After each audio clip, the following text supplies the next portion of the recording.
Hello friends, Radhe Radhe. My Pacific wall में आप सभी का स्वागत है। फ्रेंड्स, आज की वीडियो में मैं आपको सूर्य सप्तमी की कथा सुनाऊंगी। माघ मास के शुक्ल पक्ष की सप्तमी तिथि को सूर्य सप्तमी के नाम से जाना जाता है।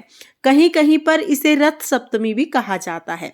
इस वर्ष यानी कि 2022 में सूर्य सप्तमी 7 फरवरी को मनाई जाएगी। सूर्य सप्तमी के दिन सुबह सूर्योदय के समय भगवान सूर्य देव का पूजन किया जाता है और कथा सुनी जाती है। आज की वीडियो में मैं आपको सूर्य सप्तमी की कथा सुनाऊंगी। तो चलिए कथा शुरू करते हैं। ये कथा सुनने के लिए हम अपने हाथ में चावल के दाने ले लेंगे और 1 लोटा जल ले लेंगे। इसके साथ ही हमें कथा सुननी है।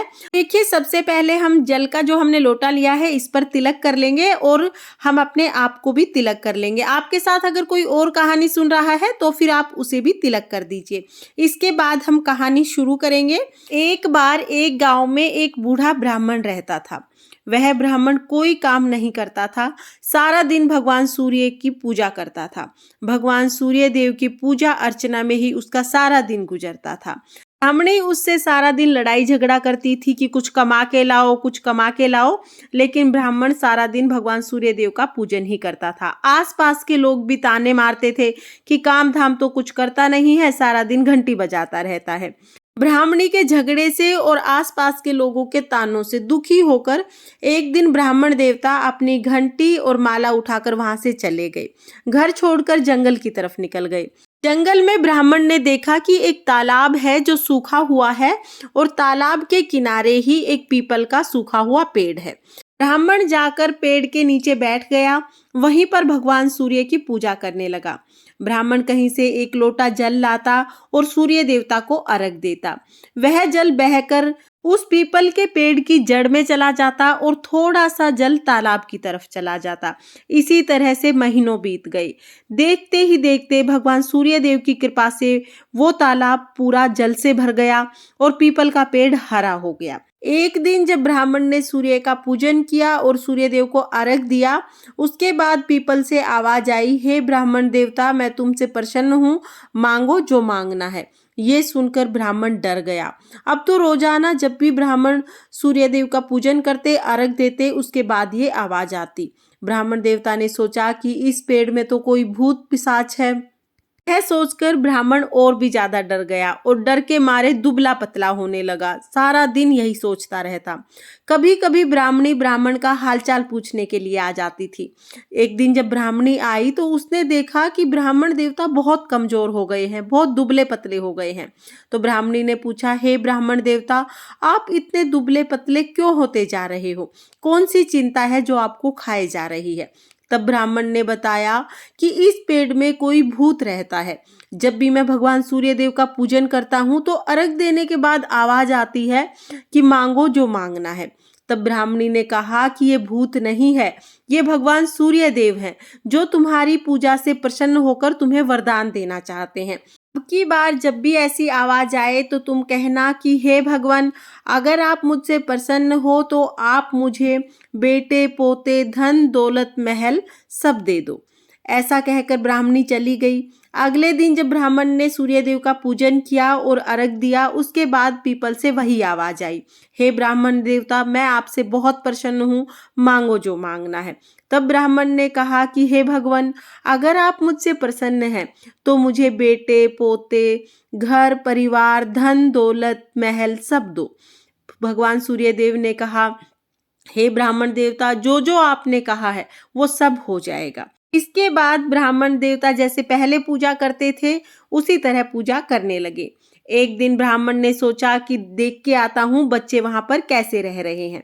ये सोचकर ब्राह्मण अपने घर आया, लेकिन जब अपने घर आया तो वहां पर देखा कि ब्राह्मण का घर तो वहां है ही नहीं। वहां तो एक बहुत बड़ा महल बना हुआ है। ब्राह्मण ने आसपास के लोगों से पूछा कि यहाँ पर मेरा एक टूटा सा घर हुआ करता था। ब्राह्मणी महल के छज्जे पर खड़ी थी। ब्राह्मणी ने देखा कि गली में ब्राह्मण देवता आए हैं, तो बच्चों से कहलवाकर ब्राह्मण देवता को घर के अंदर बुलाया।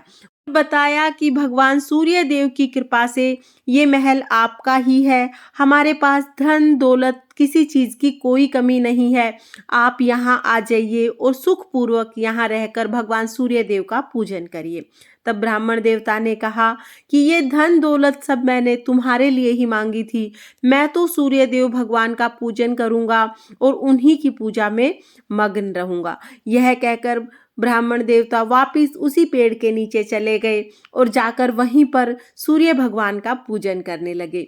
हे सूर्य भगवान, जैसे आपने ब्राह्मण देवता पर कृपा बनाई, वैसे ही इस कहानी को कहते सुनते हुकारा भरते सब पर अपनी कृपा दृष्टि बनाए रखना, सबके घर धन धान्य से परिपूर्ण रखना।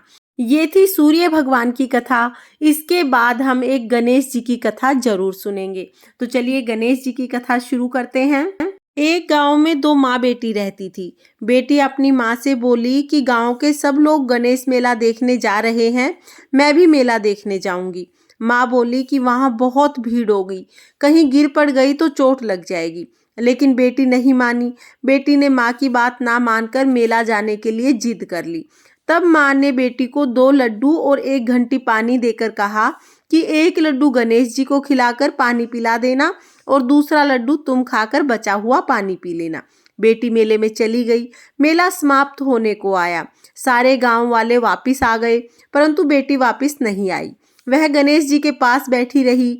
हे गणेश जी, एक लड्डू और पानी तुम्हें, बचा हुआ लड्डू और पानी मुझे। पूरी रात यही कहती रही। गणेश जी ने सोचा कि यदि मैं लड्डू खाकर पानी नहीं पीऊंगा तो ये अपने घर नहीं जाएगी और इसका दोष मुझे लगेगा। इसलिए गणेश जी लड़के का रूप लेकर आए। बेटी से लड्डू लेकर खाया और पानी पिया और कहा कि कुछ मांगो। बेटी मन में बोली कि क्या मांगू? अन्न मांगू, धन मांगू, महल मांगू, सुहाग मांगू, खेत मांगू, बैल मांगू, इतना ही मांग लेती हूँ। गणेश जी उसके मन की बात जानकर बोले, अब अपने घर जाओ, जो तुमने मन में सोचा है सब तुम्हें मिल जाएगा। बेटी घर पहुंची तो माँ बोली कि इतनी देर कहाँ हो गई? बेटी ने कहा कि आपने ही तो कहा था एक लड्डू गणेश जी को खिलाना और पानी पिलाना। मैं तो गणेश जी को लड्डू खिलाकर और पानी पिलाकर आई हूँ। देखते ही देखते जो भी बेटी ने मन में सोचा था वो सब कुछ घर में हो गया। सारा घर धन से भर गया। हे गणेश जी महाराज, जैसे उन माँ बेटी पर बरसे, वैसे ही इस कहानी को कहते सुनते हुकारा भरते सब पर बरसना, सब पर अपनी कृपा दृष्टि बनाए रखना।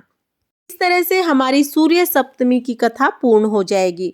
कथा सुनने के बाद हम हाथ में जो हमने चावल के दाने लिए हैं वो जल के लोटे में डाल देंगे और ये जल हम भगवान सूर्य देव को अर्घ दे देंगे। फ्रेंड्स, सूर्य सप्तमी पर हमें भगवान सूर्य देव का पूजन कैसे करना है, इसका वीडियो भी चैनल पर आ चुका है। लिंक आपको डिस्क्रिप्शन में मिल जाएगा और इस वीडियो की एंड स्क्रीन पर भी आपको लिंक मिल जाएगा। अगर आपको ये कथा पसंद आई हो तो वीडियो को लाइक करना और चैनल को सब्सक्राइब करना। ओम सूर्य देवाय नमः। राधे राधे।